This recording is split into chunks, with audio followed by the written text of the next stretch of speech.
বিসমিল্লাহ, আলহামদুলিল্লাহ, আল্লাহুম্মা সাল্লি আলা মুহাম্মদ বারিক ওয়া সাল্লিম দাইমান আবাদা ওয়া আনজিলহুল মাকাতাল মুকাররামা ইনদাকা ইয়াউমাল কিয়ামা। রমাদান আসে আর রমাদান চলে যায়। আমাদের প্রত্যেকের জীবনে যারা মুমিন রমাদান পায়, রমাদান পাওয়ার সঙ্গে সঙ্গে অনুভূতি তৈরি হয় একটা ভালো সৌভাগ্যবান, এবং প্রত্যেকের হৃদয়ে এই অনুভূতি তৈরি হয় আমি সৌভাগ্যবান। এবং রমাদান যখন চলে যায়, চলে যাওয়ার সময় প্রত্যেকের হৃদয় কাঁদে, ইস রমাদান চলে গেল। এইটা সাধারণ আলামত ঈমানওয়ালার। কিন্তু দুর্ভাগ্যজনকভাবে আমরা রমাদানের উদ্দেশ্য থেকে সবসময় গাফেল থাকি। রমাদানের যে উদ্দেশ্য এটা থেকে গাফেল থাকি। আমাদের যত আয়োজন, যত প্রচেষ্টা, এইটা যেন রমাদান মাসকে কেন্দ্র করে, রমাদানকে সাজানোর জন্য আমাদের প্রচেষ্টা। এই রমাদানের ইফতার করা, রমাদানের তারাওয়াহি থেকে শুরু করে যত ইবাদত করি আমরা সব রমাদান কেন্দ্রিক। অথচ রমাদানের উদ্দেশ্য কি? রমাদানের উদ্দেশ্য কি? তাকওয়া ইখতিয়ার করা, তাকওয়া হাসিল করা, লাআল্লাকুম তাত্তাকুন। তাকওয়া ইখতিয়ার করা, তাকওয়া যাতে অর্জন হয়। কিন্তু তাকওয়া কি রমাদান মাসের সাথে সীমাবদ্ধ? শুধু তাকওয়া কি রমাদান মাসের সাথে সীমাবদ্ধ? তাকওয়া তো আমার জীবনের সাথে সীমাবদ্ধ। এই জন্য আমরা যেটা করি, আমরা রমাদান মাসে খুব ইবাদতের উৎসবে লেগে যাই, কিন্তু রমাদান শেষ হয়ে যাওয়ার সঙ্গে সঙ্গে আমাদের ইবাদতগুলিও বন্ধ হয়ে যায়। যার কারণে রমাদানের সঞ্চিত তাকওয়া এইটা আমার পরবর্তী মাসব্যাপী বিস্তৃতি লাভ করে না। অথচ রমাদানকে আল্লাহ দান করছে তাকওয়া ইখতিয়ার করার জন্য। আর তাকওয়া যে ইখতিয়ার করবে, এই তাকওয়া তার শুধু রমাদান কেন্দ্রিক হবে না, এই তাকওয়া তো তার পুরো জীবন কেন্দ্রিক হবে। প্রতি রমাদান আসবে, তার তাকওয়া বৃদ্ধি পাবে, পরবর্তী রমাদানের তার তাকওয়া আগের রমাদানের চেয়ে উত্তম হবে। প্রতি রমাদানেই সে নতুন নতুন কিছু জিনিস নিজের মধ্যে প্রতিষ্ঠা করবে। এই যে আমরা এখন সালাতুত তারাবি আর কিয়ামুল লাইল নিয়ে বিতর্ক করি, কিন্তু এইটুকুতে তো আমরা একমত যে এই সময়টা আমরা অতিরিক্ত ইবাদত করি। কিন্তু এই অতিরিক্ত ইবাদতটাকে রমাদানের পর পর্যন্ত আমরা ধরে রাখি? রমাদান পর পর্যন্ত আমরা ধরে রাখি না। এই জন্য রমাদান থেকে শিক্ষা নেওয়া দরকার যে রমাদান আসলে আমার মধ্যে যেন এমন কিছু আসে যেটা পরবর্তী পর্যন্ত থেকে যায়, এবং এটা যাতে আমার জীবনের মধ্যে প্রভাব বিস্তার করে। তাকওয়া জীবনের প্রভাব বিস্তার করে, তাকওয়া শুধু মাসের মধ্যে প্রভাব বিস্তার করে না। আর আল্লাহ তাআলা যে ব্লেসিংস রমাদান, এইটাকে চলে যাওয়ার সময়ে খেয়াল করা দরকার যে যতটুকু পারা যায় এটা থেকে বারাকা নিয়ে নেওয়া, এটা একটা চেষ্টা করা দরকার। দ্বিতীয় হলো রমাদান, রমাদান একটা জীবনের মতো। মানুষের যে মানুষের রমাদান যত আল্লাহ তাআলার হুকুম আহকাম পালন করে রমাদান সে উদযাপন করেছে, সেই লোকের জন্য ঈদের চাঁদ তত আনন্দময়। কারণ ঈদের চাঁদ দেখার পর, এই রমাদানের ঈদের চাঁদ দেখার আগেই আল্লাহ তাআলা তার ফয়সালা করে দেন, তার পুরস্কারের ফয়সালা করে দেন। মানুষ, শ্রমিক যখন কাজ করে, শ্রমিকের ঘাম শুকানোর আগে যেমন শ্রমিককে দিয়ে দেওয়ার কথা, বান্দাকেও তার রমাদান শেষ হওয়ার সঙ্গে সঙ্গে, খবর শোনার সঙ্গে সঙ্গে আল্লাহ তাআলা তার ব্যাপারে ফয়সালা করে নেন।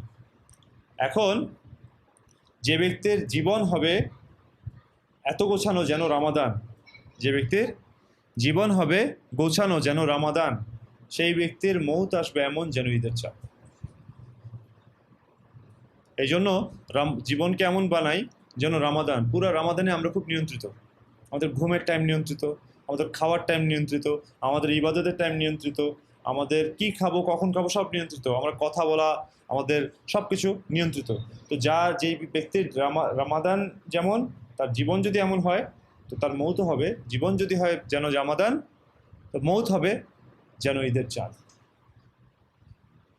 যারা রেডি থাকে মৌতের জন্য, মালাকুল মৌত আসলে তারা খুশি হয়ে যায়, আমাকে তো আল্লাহর কাছে নিয়ে যাওয়ার জন্য এখন মালাকুল মৌত আসছে। তার জন্য এটা সুসংবাদের সময়, সুসংবাদের সময়। আমাকে এতদিন দেরি করে আসলেন কেন? আমি তো আপনার অপেক্ষা ছিলাম। আর যে ব্যক্তি দুনিয়া নিয়ে ব্যস্ত, জীবনকে বিগড়েছে, সেই ব্যক্তির কাছে মালাকুল মৌত তার জন্য মৌত হিসেবে আসে, বিপদ হিসেবে আসে। আহমেদ বিন হাম্বল রহিমাহুল্লাহর ছেলেকে তার ছাত্ররা জিজ্ঞেস করছেন যে, শেখ, মৃত্যুকে মানুষ কেন অপছন্দ করে? মানুষ কেন মৃত্যুকে অপছন্দ করে? তিনি বললেন, মানুষের ফিতরত হচ্ছে মানুষ গোছানো জিনিস ছেড়ে আগোছালো জিনিসের দিকে যেতে চায় না। মানুষ যে জিনিসকে গোছিয়ে নিয়েছে সেটা ছেড়ে যেটা তার হাতছাড়া হয়ে গেছে সেদিকে যেতে চায় না। তো যে ব্যক্তি তার দুনিয়াকে গুছিয়েছে আর আখিরাতকে বিগড়ে ফেলেছে, সে ব্যক্তি স্বাভাবিকভাবেই গোছানো দুনিয়া ছেড়ে বিজ্ঞানের দিকে যেতে চাইবে না, এটাই স্বাভাবিক। এই জন্য যে লোক জীবনকে বিগড়িয়ে ফেলেছে সেই লোক আখেরাতের দিকে মৌত তার জন্য একটা দুঃসংবাদ। আর যেই লোক আখেরাতকে গুছিয়েছে, চাই তার দুনিয়া কিছুটা ক্ষতিগ্রস্ত হয়েছে, কিন্তু আখেরাতকে যে গুছিয়েছে তার জন্য মৌত হচ্ছে গিয়ে একটা সুসংবাদ। কারণ এই মৌতের পরেই তো সে পুরস্কার পাবে, এবং এই মৌতের পরেই তো সে আল্লাহ তাআলার সাথে সাক্ষাৎ হবে যার জন্য সে ইবাদতটা করেছে। তো এই জন্য মৌত তার জন্য একটা সুসংবাদ। তো এই জন্য জীবনকে বানায় যেন রমাদান, তো মৌত হবে এমন যেন ঈদের চাঁদ। 3 নম্বর হচ্ছে 3টা পয়েন্ট, এগুলি একদম আমার ব্যক্তিগত জীবনের রমাদান সম্পর্কে সারা জীবনের শিক্ষা থেকে আমি আপনাদেরকে বলতেছি, একটু মনোযোগ দিয়ে শুনুন, জাযাকাল্লাহ। তো 3 নম্বর হচ্ছে এই রমাদানের শেষের সময়টা খুবই গুরুত্বপূর্ণ। এই সময়টায় শবে কদরের ওয়াদা আছে আল্লাহ তাআলার, এই সময়টায় শবে কদরের ওয়াদা আছে। যে ব্যক্তি কদর করে, যে ব্যক্তি কদর করে তার জন্য, যে ব্যক্তি কদর করে তার জন্য প্রতিটা রাত শবে কদরের রাত, যেন শবে কদরের রাত। কারণ প্রতি রাতেই আল্লাহ তাআলা ক্ষমার ওয়াদা করছেন। প্রতি রাতে, শেষ রাতে আল্লাহ তাআলা প্রথম আসমানে আসেন, বান্দাকে মাফ করার ওয়াদা করেন। এই ব্যক্তি যদি যে ওই রাতে মাফ চেয়ে আল্লাহর কাছে মাফ পেয়ে যায় তো সে সফল, তো সে সফল। আর যে ব্যক্তি খিয়ানত করে, বঞ্চিত হয়, সেই ব্যক্তি শবে কদরের রাতেও বঞ্চিত হবে।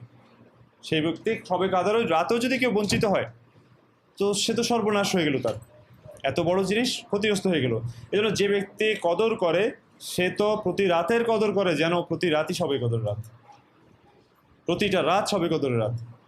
আর এর মধ্যে যদি সত্যিকারের শবে কদর রাত পেয়ে যায় সেটা তো তার জন্য মহা সৌভাগ্য, মহা সৌভাগ্য।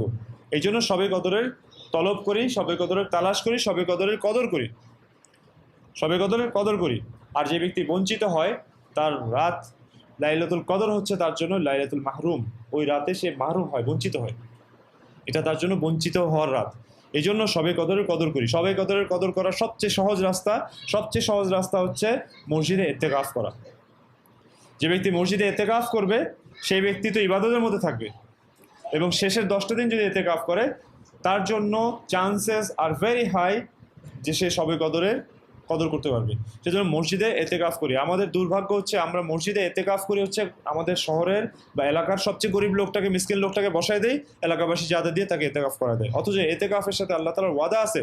রাসূলুল্লাহ সাল্লাল্লাহু আলাইহি ওয়াসাল্লাম ইতিকাফ করতেন, এবং এমন কোনো আল্লাহওয়ালা ব্যক্তি এই সমাজে 1400 বছরে এমন কোনো প্রতিষ্ঠিত আল্লাহওয়ালা ব্যক্তি পাওয়া যাবে না যার জীবনে প্রতিষ্ঠিত অভ্যাস ছিল ইতিকাফ করা।